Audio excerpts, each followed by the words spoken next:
ಜಿಲ್ಲಾ ಕನ್ನಡ ಸಾಹಿತ್ಯ ಪರಿಷತ್ನ ಸಹಯೋಗದೊಂದಿಗೆ ಹಿರೇಮಠ ಸಂಸ್ಥಾನವು ಬೀದರ್ ನಗರದಲ್ಲಿ ವೀರಲೋಕ ಪುಸ್ತಕ ಸಂತೆಯನ್ನ ಆಯೋಜಿಸಿದೆ. ಜನವರಿ 24, 25 ಮತ್ತು 26ರಂದು 3 ದಿನಗಳ ಕಾಲ ಅದ್ದೂರಿಯಾಗಿ ನೆರವೇರಲಿದೆ. ಈಗಾಗಲೇ ಸಕಲ ಸಿದ್ಧತೆಗಳನ್ನ ಮಾಡಿಕೊಳ್ಳಲಾಗಿದೆ. ಇತ್ತೀಚಿನ ದಿನಗಳಲ್ಲಿ ಮಕ್ಕಳು, ವಯಸ್ಕರು, ಹಿರಿಯರೆಲ್ಲ ಮೊಬೈಲ್ ಗೀಳಿನಿಂದಲೇ ಓದುವ ಹವ್ಯಾಸವನ್ನೇ ಮರೆತಿದ್ದಾರೆ. ಹೀಗಾಗಿ ಪುಸ್ತಕ ಹಾಗೂ ಓದಿನತ್ತ ಗಮನ ಹರಿಸುವಂತೆ ಪ್ರೇರೇಪಿಸಲು ವೀರಲೋಕ ಪುಸ್ತಕ ಸಂತೆ ಆಯೋಜಿಸಲಾಗಿದೆ. ಸುಮಾರು 200 ಲೇಖಕರು ಬರೆದಿರುವ ಹಲವಾರು ಪುಸ್ತಕಗಳು ಈ ಸಂತೆಯಲ್ಲಿ ಸಿಗಲಿವೆ. 50 ಪುಸ್ತಕ ಮಳಿಗೆಗಳನ್ನ ತೆರೆಯಲಾಗುತ್ತಿದ್ದು ಸಾವಿರಾರು ಪುಸ್ತಕ ಪ್ರೇಮಿಗಳು ಆಗಮಿಸುವ ನಿರೀಕ್ಷೆ ಇದೆ. ಪುಸ್ತಕ ಸಂತೆಯ ಜೊತೆಯಾಗಿ ಆಹಾರ ಸಂತೆ, ಸಂಗೀತ ಸಂತೆ, ಸಿನಿಮಾ ಸಂತೆ ಮತ್ತು ಆರೋಗ್ಯ ಸಂತೆ ಈ ಎಲ್ಲವೂ ಒಂದೇ ಸೂರಿನಡಿ ಲಭ್ಯವಾಗಲಿದೆ. ನೆಹರು ಕ್ರೀಡಾಂಗಣದ ಸಾಯಿ ಸ್ಕೂಲ್ ಗ್ರೌಂಡ್ನಲ್ಲಿ ಬೆಳಗ್ಗೆ 10 ರಿಂದ ರಾತ್ರಿ 9 ಗಂಟೆಯ ತನಕ ಪ್ರವೇಶ ಇರಲಿದೆ.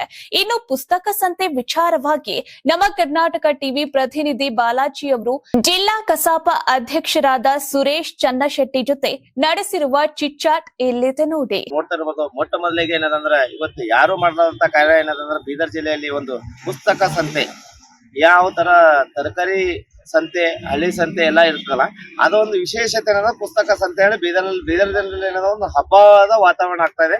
ಅದ್ರ ಕಡೆ ಇವತ್ತು ಏನಂದ್ರೆ ಕನ್ನಡ ಸಾಹಿತ್ಯ ಪರಿಷತ್ ಅಧ್ಯಕ್ಷರಾದ ಸುರೇಶ್ ಚಂದ್ರಶೆಟ್ಟಿ ಅವರು ಇದ್ರ ಬಾರಿಯಾದಾಗ ಏನ್ ಹೇಳ್ತಾರೆ ಸರಿ, ಈಗಾಗಲೇ ಪುಸ್ತಕ ಸಂತೆ ಒಂದು ಕಾರ್ಯಕ್ರಮ ಮಾಡ್ತೀರಿ. ಇವತ್ತು ಬೀದರಲ್ಲಿ ಏನಂದ್ರೆ ಹಬ್ಬದ ವಾತಾವರಣ ಮಾಡ್ಬೇಕು.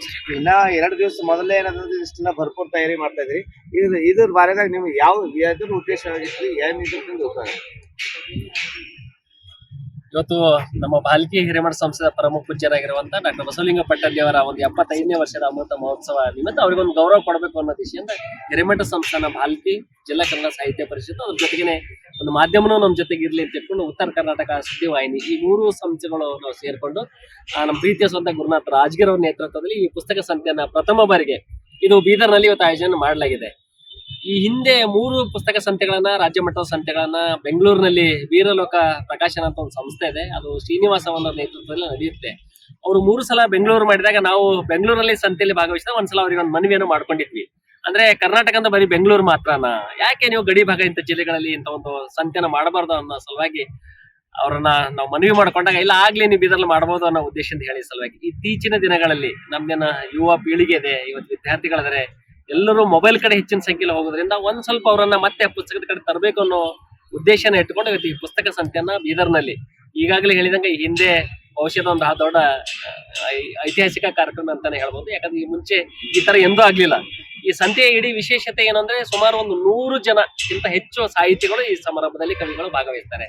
ಕಾರ್ಯಕ್ರಮದ ಉದ್ಘಾಟನೆಯನ್ನ ಈ ನಾಡಿನ ಶ್ರೇಷ್ಠ ಸಾಂಸ್ಕೃತಿಕ ಚಿಂತಕರಾಗಿರುವಂತಹ ಬರ್ಗೂರು ರಾಮಚಂದ್ರಪ್ಪನವರು ಉದ್ಘಾಟನೆ ಮಾಡ್ತಾರೆ.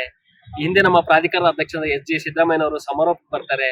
ಈ ತರ ಅಂದ್ರೆ ಓದುಗರು, ಲೇಖಕರು ಮತ್ತು ಪ್ರಕಾಶಕರು ಇವರೆಲ್ಲರಿಗೂ ಮುಖಾಮುಖಿ ಮಾಡುವಂತ ಪುಸ್ತಕ ಸಂತೆ ಇದಾಗಿದೆ. ಹೀಗಾಗಿ ಸುಮಾರು ಒಂದು 100 ಕವಿ ಸಾಹಿತಿಗಳು ಮತ್ತೆ ಈಗಾಗಲೇ 65 ಪುಸ್ತಕದ ಮಳಿಗೆಗಳ ನಮ್ಮ ಹತ್ರ ಈಗಾಗಲೇ ಬುಕ್ ಆಗಿವೆ. ಹೀಗಾಗಿ ಒಂದು 250 ಜನ ಬೆಂಗಳೂರಿನಿಂದ ಇಲ್ಲಿ ಬರ್ತಾರೆ. ಹೀಗಾಗಿ ಒಟ್ಟಾರೆಯಾಗಿ ಬೀದರ್ ಜಿಲ್ಲೆಯವರಿಗೂ ಇಲ್ಲಿ ಅವಕಾಶ ಮಾಡಿಕೊಟ್ಟಿದೆ. ಬರೀ ಪುಸ್ತಕ ಸಂತೆ ಒಂದು ಭಾಗ ಆಗಿದ್ರೆ ಇಲ್ಲಿರುವಂತಹ ಒಂದಿಷ್ಟು ಜ್ವಲಂತ ಸಮಸ್ಯೆಗಳನ್ನ ಇಟ್ಕೊಂಡು ಸ್ವಲ್ಪ ಚರ್ಚೆಗಳಾಗಬೇಕು, ಚಿಂತನೆಗಳಾಗಬೇಕು ಅನ್ನೋ ಉದ್ದೇಶದಿಂದ ಅಂದ್ರೆ ಇತ್ತೀಚೆಗೆ ನಮ್ಮ ಸರ್ಕಾರಿ ಶಾಲೆಗಳು ಇವತ್ತು ಮುಚ್ತಾ ಇವೆ. ಅದಕ್ಕೆ ಏನ್ ಮಾಡಬಹುದು ಅಂತ ಒಂದು ಗೋಷ್ಠಿಯನ್ನು ಆಯೋಜನೆ ಮಾಡೀವಿ. ಈ ಸಾಹಿತ್ಯ ಮತ್ತು ರಾಜಕೀಯ ಅಂತ ಇಟ್ಕೊಂಡು ನಾಡಿನ ಹಿರಿಯ ಖ್ಯಾತ ನಮ್ಮ ರಾಜಕೀಯ ನೇತಾರಂತ ರವಿಕುಮಾರ್ ಆದಿಯಾಗಿ ಇದ್ರಲ್ಲಿ ಅವರು ಭಾಗವಹಿಸ್ತಾರೆ. ಬೀದರ್ ಜಿಲ್ಲೆಯ ಮಹಿಳಾ ಸಾಹಿತ್ಯಗಳಲ್ಲಿ ಮೌಲ್ಯಗಳು ಇರ್ಬೋದು, ಇಲ್ಲಿರುವಂತಹ ಅನುಭವ ಮಂಟಪ ಇರ್ಬೋದು, ಇಲ್ಲಿರುವಂತಹ ಬಿದ್ರಿ ಕಲೆ ಇರ್ಬೋದು, ಇಲ್ಲಿರುವಂತ ನಮ್ಮ ಬಾಲ್ಕೆ ಮಠ ಇರ್ಬೋದು, ಇವೆಲ್ಲವನ್ನ ಇಟ್ಕೊಂಡು ಒಂದೊಂದು ಗೋಷ್ಠಿಗಳಲ್ಲಿ ಆಯೋಜನೆ ಮಾಡಿದ್ರೆ ಜೊತೆಗೇನೆ ಅಂದ್ರೆ ಒಟ್ಟಾಗಿ ಒಂದು 20 ಗೋಷ್ಠಿಗಳು ಇರ್ತವೆ. ಅದು ರಾಜ್ಯ ಮಟ್ಟದ 10 ಗೋಷ್ಠಿಗಳು ಮತ್ತು ಜಿಲ್ಲೆಯವರಿಗೆ ಒಂದು 10 ಗೋಷ್ಠಿಗಳಲ್ಲಿ ಅವಕಾಶ ಮಾಡಿಕೊಡ್ತೇವೆ. ಒಟ್ಟಾರೆಯಾಗಿ ಇಡೀ ಪುಸ್ತಕ ಸಂತೆ ಸಾವಿರಾರು ಸಂಖ್ಯೆಯಲ್ಲಿ ಜನ ಭಾಗವಹಿಸ್ತಾರೆ. ಒಟ್ಟಾರೆಗೆ ಒಂದು ಅದ್ಭುತವಾದ ಕಾರ್ಯಕ್ರಮ ಇಲ್ಲಿ ಜರುಗುತ್ತೆ ಅಂತಕ್ಕಂಥ ವಿಶ್ವಾಸ ನಮ್ಗಿದೆ. ಈ ಗಡಿ ಭಾಗದ ಬೀದರ್ ಜಿಲ್ಲೆಯಲ್ಲಿ ಮೊಟ್ಟ ಮೊದಲ ಇಂತ ಒಂದು ಸಂತೆ ಏನದಂದ್ರ ಕಾರ್ಯಕ್ರಮ ಆಯೋಜನೆ ಮಾಡಿದ್ವಿ. ಇವಾಗ ಏನದಂದ್ರ ಈಗ 24ನೇ ತಾರೀಕು ಮೊದಲನೇ ದಿನ ಸ್ಟಾರ್ಟ್ ಆಗುತ್ತೆ. ಅದಕ್ಕೆ 3 ದಿವಸ ಕಾರ್ಯಕ್ರಮ ಮಾಡ್ತಾ ಇದ್ದೀರಿ. ಇದಕ್ಕೆ ಇಷ್ಟೊಂದು ಏನದಂದ್ರ ಅದ್ದೂರಿಯ ಕಾರ್ಯಕ್ರಮ ಆದ್ರೆ ಅಂದ್ರೆ ಇದಕ್ಕೆ ಹೆಸರಾಂತ ಸಾಹಿತಿಗಳು ಯಾರು ಬರ್ತಾರೆ? ಇದಕ್ಕೆ ಬರ್ಗೂರು ರಾಮಚಂದ್ರಪ್ಪ ಅವ್ರು ಇರ್ಬೋದು, ಜೋಗಿ ಅವ್ರು ಇರ್ಬೋದು, ಆರ್ ಮಣಿಕಾಂತ್ ಅವ್ರು ಇರ್ಬೋದು, ಜೊತೆಗೇನೆ ನಮ್ಮ ಎಸ್ ಜಿ ಸಿದ್ದರಾಮಯ್ಯ ಇರ್ಬೋದು. ಈ ತರ ಈ ರಾಜ್ಯದಲ್ಲಿರುವಂತ ಇತ್ತೀಚಿನ ದಿನಗಳಲ್ಲಿ ಉತ್ತಮ ಬರಹಗಾರರ ಕವಿಗಳೇನಂತೇವೋ ಇದು ಎಲ್ಲಾ ರೀತಿಯ ಒಂದು 100 ಜನ ಸಾಹಿತ್ಯದಲ್ಲಿ ಭಾಗವಹಿಸ್ತಾರೆ. ಈ ತರಾಗಿ ಅದ್ರ ಜೊತೆಗೇನೆ ಬೇರೆ ಬೇರೆ ಈ ನಮ್ಮ ಮಾಧ್ಯಮದ ಪತ್ರಿಕೆ ವಿಜಯ ಕರ್ನಾಟಕ ಇರ್ಬೋದು, ಪ್ರಜಾವಾಣಿ ಇರ್ಬೋದು, ಇದರೆಲ್ಲ ಸಂಪಾದಕರು ಇಲ್ಲಿ ಈ ಸಮಾರಂಭದಲ್ಲಿ ಭಾಗವಹಿಸ್ತಾರೆ.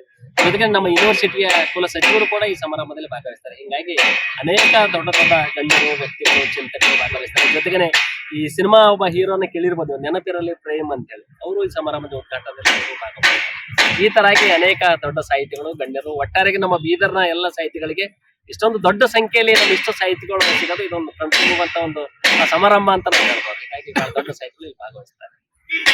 ಇದು ನೋಡೋದು ಇದು ಮಾತಾಗಿರೋದು ಯೂನಿವರ್ಸಿಟಿ ಅವರು ಕನ್ನಡ ಸಾಹಿತ್ಯ ಪರಿಷತ್ ಅಧ್ಯಕ್ಷರಾದಂತ ಅವರು ಮಾತಾಗಿದ್ದು. ಇವತ್ತಿನ ಸುದ್ದಿ ಇದು ನೀವು ನೋಡ್ತಾ ಇದ್ದೀರಿ ಕರ್ನಾಟಕ ಟಿವಿ. ಇದು ಕನ್ನಡಿಗರದು. ನೀವು ಸಣ್ಣ ಆಗ್ಬೇಕಲ್ವಾ? ಅದು ಒಂದು ಉತ್ತಮ ಆಹಾರದಿಂದ ಸಣ್ಣ ಆಗ್ಬೇಕಲ್ವಾ? ಪ್ರತಿದಿನ ನಮ್ಮ ಜೀನಿ ಸ್ಲಿಮ್ ನ ಯೂಸ್ ಮಾಡಿ ಯಾವುದೇ ಸೈಡ್ ಎಫೆಕ್ಟ್ ಇಲ್ದಂಗೆ ನೀವು ಸಣ್ಣ ಆಗ್ತೀರಾ.